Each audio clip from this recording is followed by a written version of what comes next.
Sean Lynn in the pub for a Dram with friends, where we talk about faith, family, food, and fun. Pull up a chair and I'll pour you a drink.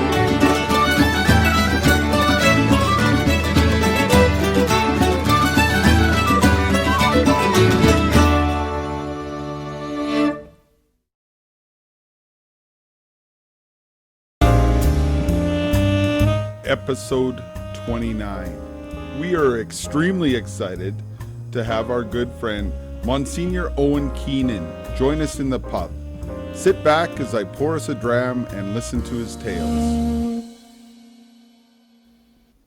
Welcome to another episode of A Dram with Friends. We are extremely excited to have Monsignor Owen Kennan from the Archdiocese of Toronto join us in the pub today. Welcome, Monsignor. Thank you, Sean. It's great to see you again. It's great to be here and having a dram with a friend. There you go. My understanding, you said you're going with the house white, are you? Yeah, it's the tap white. That's right.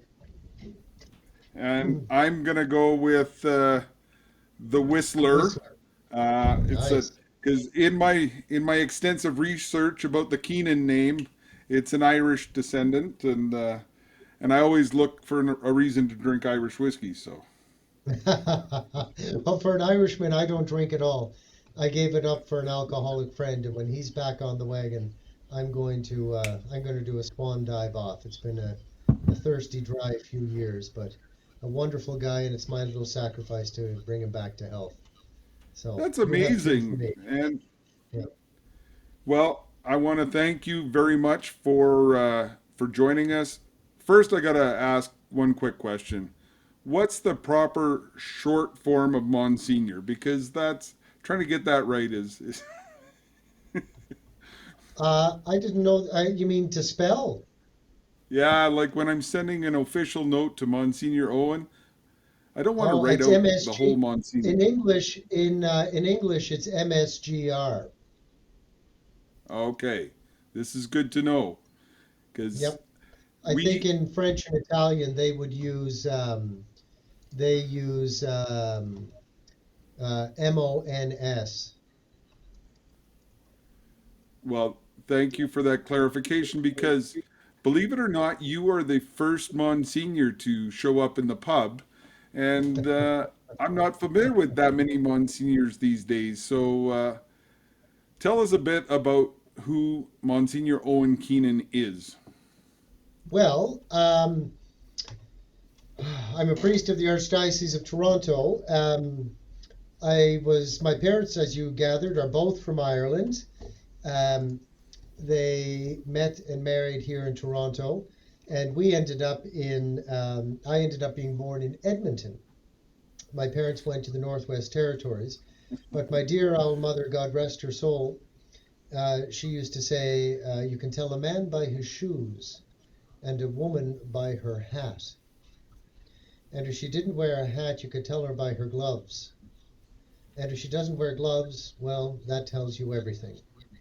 And so we used to joke that my mother couldn't find. My mother used to wear Irish lace gloves, and she was buried in them this past July, God rest her. And so we used to joke that she couldn't find a pair of Irish lace gloves to keep her hands warm in Yellowknife up in the Yukon where they went after they were married. Oh So they wow! moved south to warmer climes to Edmonton. And the last of us, their four boys, Patrick, Joseph, Sean, Seamus, Owen, Francis, and Kieran Brian. Yeah, we're Irish.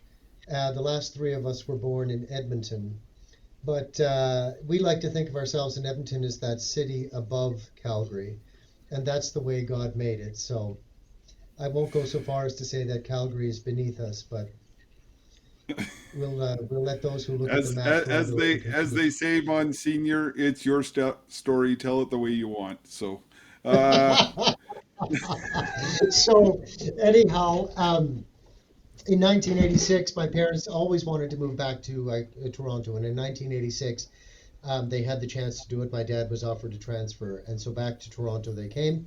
And in my house, I mean, we were always as Catholic as we were as Irish as Paddy's pig and as Catholic as the Pope. So, we never missed Sunday Mass. My parents encouraged each one of us to to consider becoming a priest and to pray for a vocation.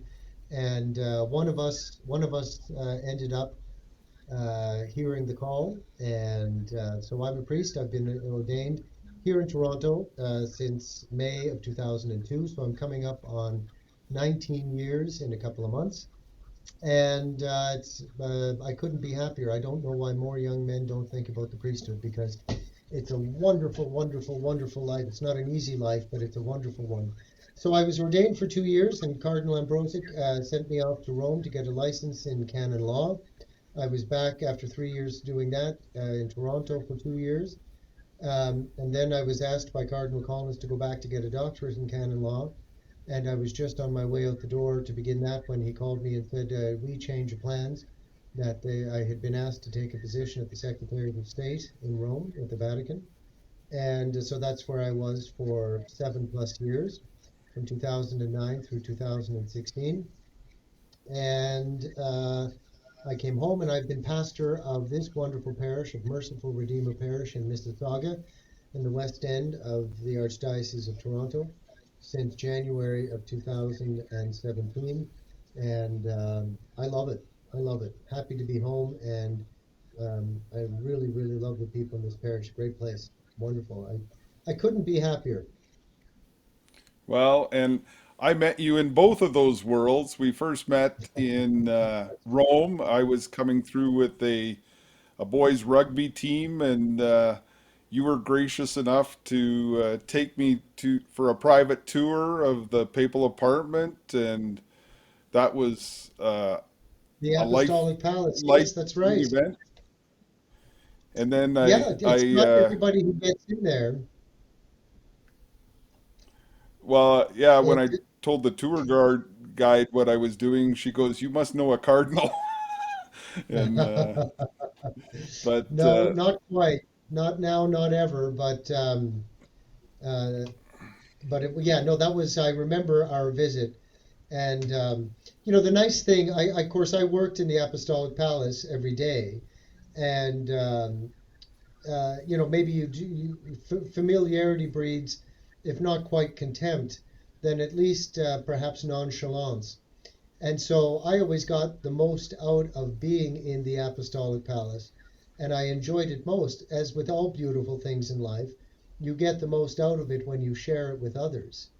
And being able to, appreciate with others and see others' appreciation for what I was risking taking for granted. So, and uh, yeah, and I've got a picture of us up on the third balcony. I was handing over my fines that I gave to the boys rugby team for everyone who swore, and you. I told them I was going to give the money to the Vatican, and you took it, and I think you gave it to the Sisters of Charity. So I gave it it's to a Mother Teresa's nuns. They have a convent inside the Vatican. That's correct. And it and takes care of indigent women. Yeah, it's inside the Vatican, but just off of St. Peter's Square. Yeah. So I'm so not saying that it pays to swear, but we turn those vices into an opportunity for virtue. It's a good thing to do. well, and it then I also have proof for the boys that ever asked me what I did with that money because they were worried the coaches might use it for inappropriate things like having a drink in Italy, but we wouldn't do that. So, No, you didn't.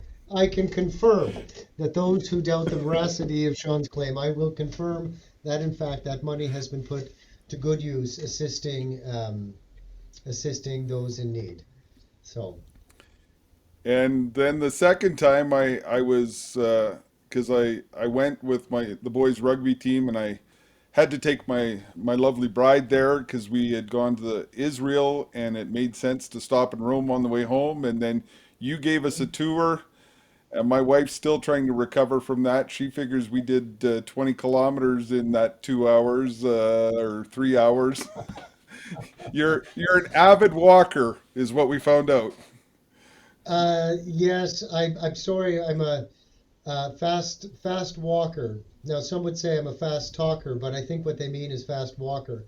Um, but there's so much to see in Rome, as you know, right? And Yeah. I was working there full time and sometimes 50 or 60-hour work weeks. And I was doing my doctorate in my spare time. And of course, there are many requests from parishioners and from priests in Toronto and friends, and then there's work obligations, people you have to take around and do this, that, and the other for the ambassadors and what have you. And so time was of the essence, and so I'm sure they're still trying to recover. There's so much to see. Rome is an embarrassment of riches, right? Whether you're a It is. historian, whether you're an artist or a musician or an architect, and above all, for those of us of faith, of the Catholic faith, I mean, this is us. This is our home. I often think of Cardinal Ambrosi because we walked up once towards St. Peter, and he was staying in the Casa Santa Marta. And we were walking up as you face St. Peter, up the left under the big arch on the left-hand side. And he said, I just want to bring all of my Protestant friends here and tell them, this is us. And I kind of feel the same way about the city of Rome. This is us, right? This is where the saints are, the beauty of Catholicism, the beauty of the culture that it has inspired. And when you're as a visitor, you and your wife, or you're only there for a limited time. So let's milk it for all it's worth. But the blisters on her feet at the end of the day, I apologize, It, but no, no, they were worth it, and we very much enjoyed our time with you, and and then I went and met you at your parish with Jeff Cavins on our motorcycle ride, and we had a fun evening there. Jeff was able to do a talk, and yes. then you entertained us with stories afterwards. So Well, yes, that was lovely this summer. And we had told people that you were coming. I don't know that when we said they're coming on motorcycles, that they quite expected well, what's the word I'm looking for? I said, really, these are heaven's angels, and to visualize the arrival, it was a little bit more like those other motorcycle angels to look at, and the sounds and so mine is a quite the people here are wonderful and quite often very traditional, which is wonderful. And so they were looking at this thinking, what's going on and what's Monsignor up to this time? And as it turns out, those who got off the motorcycles, let's not judge a book by its cover, because yourself and Jeff, I mean, it's just wonderful. That was a wonderful evening. And then, of course, yeah, we went back to the rectory and caught up and shared some stories. I well, remember you guys and out of here on that three-wheeler too. One of you who's got the three-wheeler? he's that's Dwight. He's actually uh, part of our group. He's a Vietnam vet out of Iowa, and yeah, he's been riding with us from the beginning. And it's a good thing Father Marius didn't show up because he's the one that looks most like a biker, and he's the priest in our group. So. Uh, so it's lots of we have lots of fun sharing the faith, and I know that you have an active men's group in your parish because I think you Yes. guys were featured on That Man Is You as a promo video, or uh, but Yeah, we produced our own video here. Um, um, we have a producer, a film producer, who's who's been very good at what he's done, and rewarded for his professionalism. He does a lot of work in Canadian film. And so we just thought we'd make this video for parishioners, for the men in the parish. And rather than give the program that we use is called That Man Is You. And rather than use, but they do a wonderful job. It's an excellent program. But rather than use the generic program that was or advertising material, we thought it would be maybe a bit more, what's the word, effective to use, have images of guys that you see in the pews. These are your neighbors.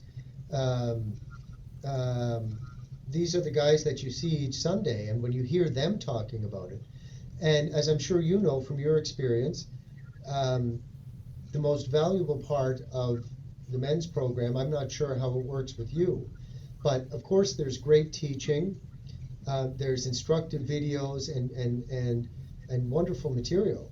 But the real growth, I suspect, happens when the guys get together to share and when they open their hearts to each other and the friendships that form, and the give and take from one man to another. So we made our own, and they were actually quite impressed with us down in Texas, where the program is based. They were they were Yeah. they were really impressed by the work we did. But then, the unofficial motto of Merciful Redeemer, if I can put it in Latin, non languimus in insufficientia angeportis, which translates as "We do not troll the dark alleyways of underachievement." Um, I like that. uh, Yes, and yeah, it's unfortunate this won't air till after our men's conference, but we're pivoting this year due to COVID and trying to create a Canada-wide conference to just reignite the men of Canada. We've got Canadian speakers. We've got a mass on the Feast of St. Joseph coming from St. Joseph's Oratory, said by Bishop Scott McCaig. So we're quite excited about it. When this does air, it's the Feast of the Annunciation, so that's the T-shirt. nice, So, nice, nice, nice. Well, we also are using here with a different group of men. The Knights of Columbus have a program called Into the Breach, and each Thursday night we have about 15 guys. And normally with our That Man Is You program, normally we would have maybe 100 guys as part of the program. wow. It's a bit down. We're doing it by Zoom, and we have 60 to 70 guys each week. Sometimes it's 50. It's just, it's hard. Again, it's that personal thing, that back and forth, and the contact with with these guys who become friends, who become brothers, and the absence of contact makes it harder to maintain. But we're using as well the Knights of Columbus program, which is excellent and brings guys together. And The more we can do to help our men, we also have, for what it's worth, we have a women's program here. We call it the Women's Spa, because when women hear spa, well, who doesn't like the idea of going to the yeah, spa? But we use the letters for spiritual personal awakening, and it's led by a wonderful, wonderful woman and a team of other women. It's women with women, and so I walk in every now and then to check on them, but it's too much estrogen in the room, and the women get together. So I walk in and say hi, and then after about 4 minutes, it's like kryptonite. I start to feel weak, so I have to head to the door because all the women talking about, and that's fair and fine. That's as it should be. The women become their parishioners, who become friends, who become sisters. But yeah, to the point of the men's program, we really, really, really need uh, to have our men man up, and how we can do that well, and that's by where me. I've been asked to be on the board of directors for the Catholic Men's Leadership Alliance, and that Into the Breach is on that one of their platforms called heroicmen.com for any of the men that want to watch that. It's a fantastic series, and there's several other series on that platform, including a Dram with Friends, where you can see Monsignor Owen Kennan. But they're their mission for me is to help foster a vibrant men's ministry in every diocese in Canada. So I think there's a little bit of work to do, and I really appreciate the fact that you guys have a solid program going there, and that's where we're hoping to just build off of that kind of atmosphere and spread it around the country and work together. Amen. Yeah. Now, there have been other groups, other parishes. This has been one of the great successes of this parish. It's only 20 years old, the parish, um, but when you have particularly, and study after study shows this. If mom is living, going to mass, for example, there's a 25% chance the child will go to mass as an adult. But if mom and dad are going to mass, you've got a 50% chance. And if dad is going, it's roughly the same. It's roughly, it's 48 or 46 or something percent chance, even if it's just dad alone. Men have an outsized influence on the adult faith lives of their children. If mom and dad, the most successful, thing is where mom and dad are living it and doing it together. Mom and dad are witnesses to the faith. But where dad doesn't do it, it really is, it has an outsized negative effect on the future religious faith practice of the children. So, just for no other reason than pure self interest, to say nothing of these men's souls and their family stability along the way, I think every parish really should be engaged in this, because where dad does it, it becomes cool for teenage boys to do it. And where teenage boys can do it, you'll get teenage girls, and that helps your youth ministry. If dad's not doing it, no teenage boy wants to go hang out at church with his mommy. It's a rare thing, or with a bunch of teenage girls who are more inclined to be involved in youth ministry and what have you. But where dad is going to church, it becomes normal for the teenage boy to do it. And that brings along the women. The girls don't always bring along the teenage boys, but the teenage boys very often bring along the teenage girls.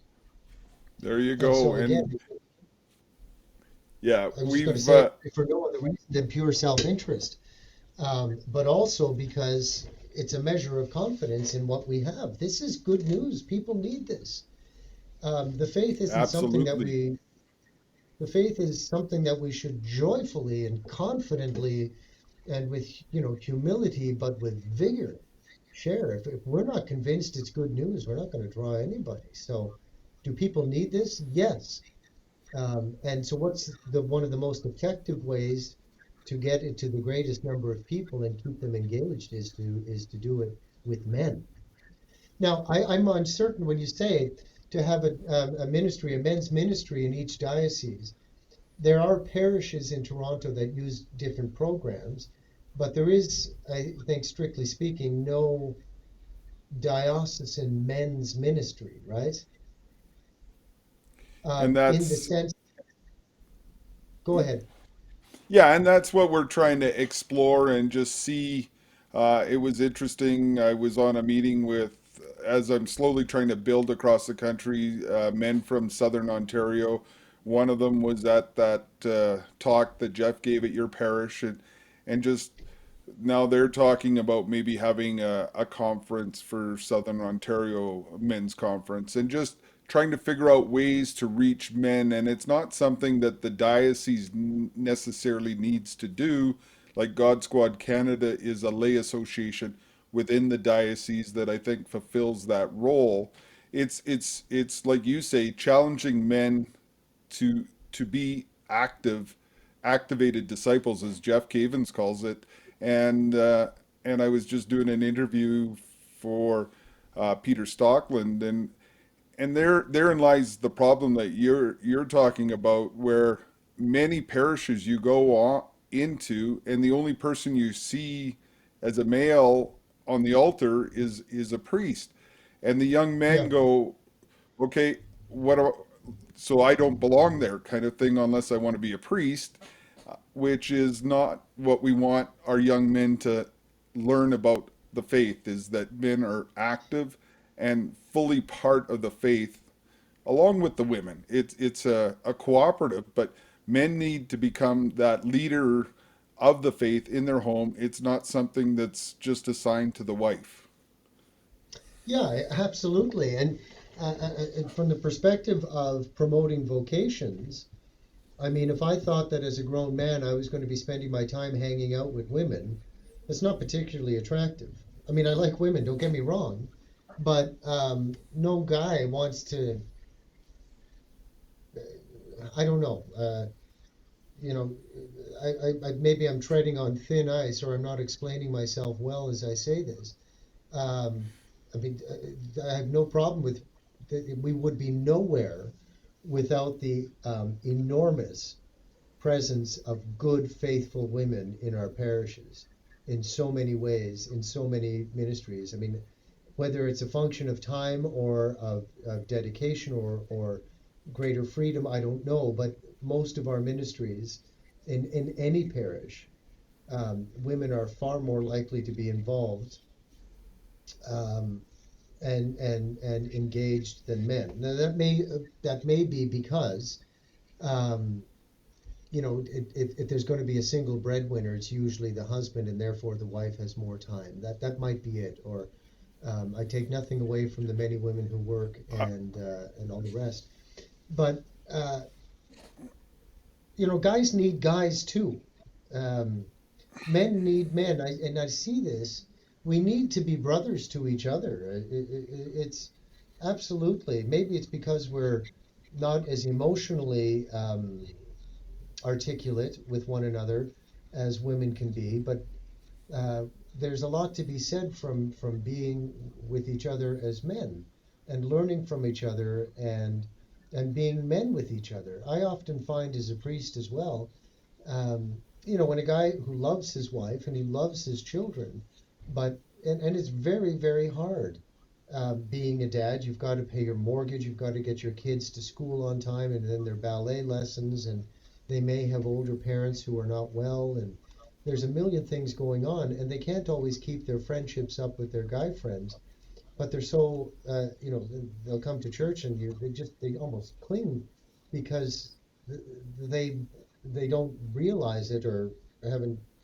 They just need to be they need some brotherly friendship and brotherly company. I see this very, Well, very often amongst men. one of the segments that I do is uh, what is your advice to your 18-year-old self, given that especially our young men are struggling with what a man even is? So, what advice do you give to your 18-year-old self? Now that's a good one. That's a good question. I will tell you, in my life, my spiritual hero is Pope Saint John Paul the Great, because he's 100% obviously Catholic. That goes without saying, but he's so joyful about it, and he's so profoundly human.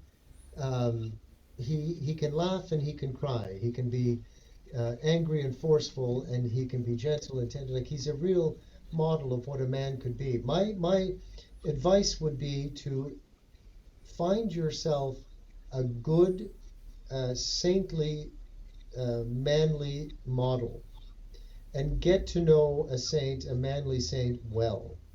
I mean, or a male saint well, because look, there's so many challenges. I was reading an article just before coming on this call about well, anyway, about wokeism, about how apparently teaching math now is a white racist thing, and expecting that there be right answers is that 2 plus 2 equals 4 is racist thinking or something.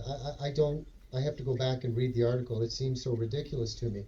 But everything that we've held as rather normative or normal now seems to be up for grabs in this up is down. It's like we've all jumped through the looking glass, and what was wrong is now right, and what was right is now wrong. And the faith is under an enormous challenge uh, by a culture that has become unmoored from itself and seems to be rushing headlong into some sort of a new dark age where it's going to be not right makes might, but might makes right. That if there's no God, if there's nothing outside of ourselves, then only those with power, and as it is right now, those who cancel, those who shame, those who accuse you of not the right, of being a hater. So where do we find our strength? Where do we say that? And it's pernicious, right? Because we live in the world. And you're a male, so you're suspect. You're a Christian male, you're doubly suspect because apparently, these aren't good things to be.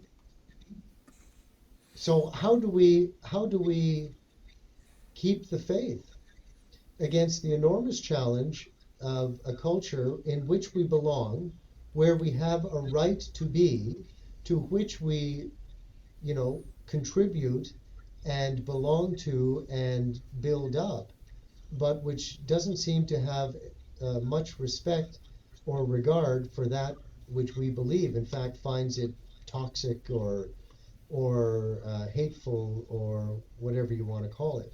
So get yourself a mentor, a spiritual mentor, and get to know a saint. Another saint that I feel relatively close to is Blessed Charles de Foucault. Uh, there's a great biography of him, Saint Ignatius Loyola. And I would say, secondly, be adamant about regular prayer, particularly adoration of the Blessed Sacrament. Today's gospel says that Jesus, of course, he cast the money changers out of the temple. And when he was in Jerusalem, I'll just read it for you. This is the story. They were selling the doves and the cattle and the sheep for sacrificial offerings, and he said, "Don't turn my father's house into a marketplace." And then he said he would raise the temple in 3 days, and they said, "We've been at this for 46 years. You're going to build it up in 3 days." But he was speaking, of course, of himself. Anyhow, when Jesus was in Jerusalem during the Passover festival, many believed in his name because they saw the signs that he was doing. But Jesus, on his part, would not entrust himself to them because he knew all people and he needed no one to testify about human nature, for he himself knew what was within the human person. Now that's a very profound statements about the Lord. Jesus knows all people. He knows you as a man, Sean. He knows me as a man. He knows our humanity. He knows what it means to be a man. He knows what it means to be a woman as well. I mean, he is the perfect human, and it is in him that we find our humanity. Whether we are male or female, we look to the Lord. He knows what it is to be human. And if we want to know what it is to be human, we have to make reference frequently and often and frequently and persistently to the author of our humanity. We're made in his image and likeness. And so we have to be in contact. If we're going to be ourselves, we have to be in contact with the Lord, who knows human nature. He knows all people, and he himself knows what is within the human person. If you want to know, as an 18-year-old man, a 47-year-old man, how old are you? I will be 29 with some years 57 when later. this comes out. So my A birthday's the day before this airs. So Nice, on the 24th.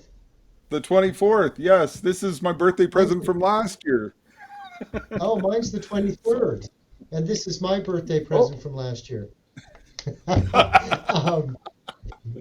um, so if you that's want to know yourself, if you want to know yourself, get to know your author. I tell my kids that all the time, that they're made in the image and likeness of God. And I work in a Catholic high school, and I'm not afraid to use that line on the kids there too. And Mhm. you you kind of already answered my next segment. What's your go-to saints, or what's the posse you ride with? So then I've got to ask. Inquiry minds want to know. because we also talk about food and fun on this. You were given a Yes. barbecue apron in Rome there. Have you utilized it, and what is your specialty when you cook? Well, and it says better to smoke in this life than the next one. That's right. By which I thought you meant I should have a cigar, but it meant it's better to smoke meat in this life than to be caught smoking while burning in the next life. Um, Yeah. Listen, is there a good barbecued steak is proof that God loves us and wants us to be happy. Well, Okay. thank you for that bit of wisdom, and we really appreciate you taking the time out of your busy schedule to visit us in the pub. And I'm with your Irish heritage, you may know this, but Ishkabaha, which is the Gaelic term for whiskey, and the origin of the name is water of life. And my prayer is that you bring many souls to the true water of life. And thank you for joining us. Amen. God bless you, Sean, and those who listen to it. The Lord be with you and keep you and bless you and your loved ones, the Father, the Son, and the Holy Spirit. Thank you very much. Have a great Right. evening, You and too. remember to subscribe and like this video. Amen. Peace, bro. I hope you have enjoyed this episode of A Dram with Friends. Like and subscribe. Go to all podcast platforms to look for it on podcast, or go to godsquad.ca to support our mission.